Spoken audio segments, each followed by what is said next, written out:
কোনো ভয় লাগে না। যে আমরা বেরিয়েছি সঙ্গে সঙ্গে দেখছি বেরোতে বাস থেকে কি আঙুল খা আঙুল খা।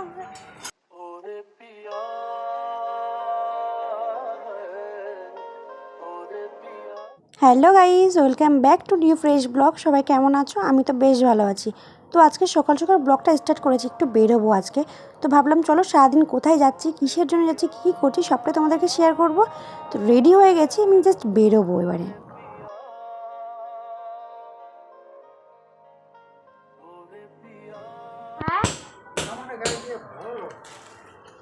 এখন জাস্ট বেরোচ্ছি, তুই দেখবি ঠিক আছে? বিকেলে আসবো। এই যে আমার একাদশী,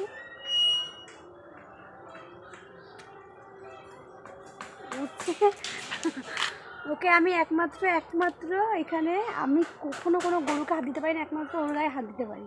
আমার কোনো ভয় লাগে না। যে আমরা বেরিয়েছি সঙ্গে সঙ্গে দেখছি বেরোতে বাস থেকে কী হচ্ছে। তো স্টেশনে চলে এসেছি ট্রেনের অপেক্ষায়। ট্রেনটা একটু লেট আর কি, তার জন্য ওয়েট করছি। আচ্ছা কোথায় যাবো একটুখানি বলি। তো সামনেই বিয়ে, তোমরা অনেকেই জানো। আর হ্যাঁ, অনেকে জিজ্ঞাসা করেছে, অনেকে না, একজনে খুব কমেন্ট করেছে, 2-3বার মতন কমেন্ট আমি দেখেছি যে বিয়ের ডেটটা কবে সে জানতে চেয়েছে। মানে আমার খুব ভালো লাগছে যে হ্যাঁ তোমরা ব্লগ দেখো, তোমাদের ইন্টারেস্টেড লাগছে।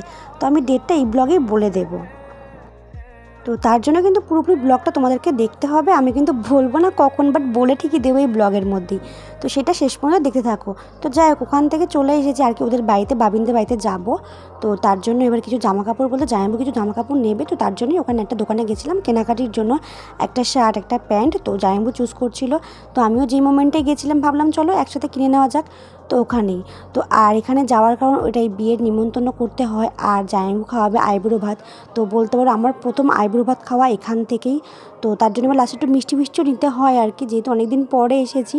তো ওই জন্য মিষ্টি ফিষ্টি বাবা নিচ্ছে, আমি একটু ওয়েট করছিলাম আর ভাবলাম যে একটু ক্লিপ তোমাদেরকে শেয়ার করি। আর জামাইবু আগে চলে গেছে, বাবির ওয়েট করছিল। তো ও আর কি আমাদেরকে নিয়ে যাবে, কারণ আমি না প্রতিবার ভুলে যাই যে ওদের বাড়িটা কোথায় আর কোন গলি থেকে আমাকে নিয়ে যায়। রাস্তা দিয়ে হেঁটেই চলেছি এত দূরে, এখন মানে আমি এত বছর ধরে আসছি তবু আমি ওদের বাড়িতে হ্যাঁ কোনো রিক্সা নিয়ে হাঁটতে ভেবেছি তাড়াতাড়ি হয়ে যাবে, চলে হাঁটতে যাই, কিন্তু অনেকটাই দূর। আর এত বছর ধরে আসছি তারপর আমি চিনে উঠতে পারিনি যে কোন বাড়িটা আর কোন গলিটা। প্রতিবার আমাকে এক একটা গলি দিয়ে নিয়ে যায়, আমি কনফিউশন হয়ে যাই। স্টেশন পর্যন্ত ঠিক আছে, তারপর থেকে আর পারি না। তো যাই হোক, বক করতে করতে তো ওদের বাড়িতে প্রায় চলে এসেছি। এবার আমরা গেলে আর কি হয়। আর যেতে যেতে অনেকটা বেলাও হয়ে গেছিলো, 1:30 কি 2টো মতন বেজে গেছিলো।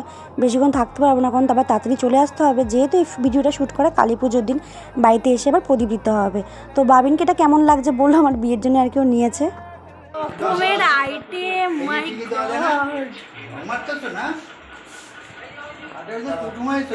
এত রকমের ভাজা দেখে আমি প্রথমেই ভয় পেয়ে গেছি, কারণ আমি খুব একটা ভাজা পছন্দ করি না। আর সমস্ত আইটেম জামাইবু আর মাসি, মানে জামাইবুর মা মিলে করেছে। কোনো হটস্পট কিছু হবে না, নেট নেই। আগে ওর আমার সাথে কথা বলা ভালো হবে।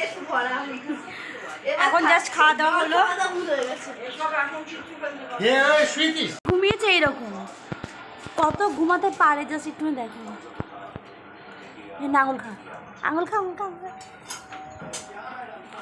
ঘুমিয়ে চলেছে রাত্রি ওঠ। তো এবারে বাড়ি যাওয়ার টাইম আর কি, সকালবেলা তো চলে এসেছি আর কি, দুপুরের দিকে বেরিয়েছি, সকালের দিকেই। তো হয় না যে আসবো একটা মজা, তো চলে যাচ্ছি এই আর কি, একটু মন খারাপ লাগছে। কারণ অনেক দিন পর বাবিনের সাথে দেখা করলাম, প্রায় আগের বছরে এসেছিলো। আর প্রায় আগের বছর না, এসেছিলো ভাদ্র মাসে আর কি, লোকনাথের সময়। তো অনেকটা দিন পরে দেখা, আবার যাবে বিয়ের সময়তে।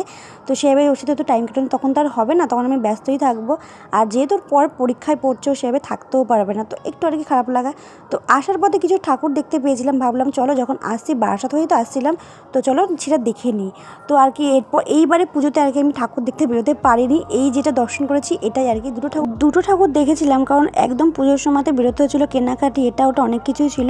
তো আর আমার শরীরও দিচ্ছিল না যে ঠাকুর দেখতে বেরোবো, ও আর কি বারবার জোর করেছিল, কিন্তু আমি আর যেয়ে উঠতে পারিনি।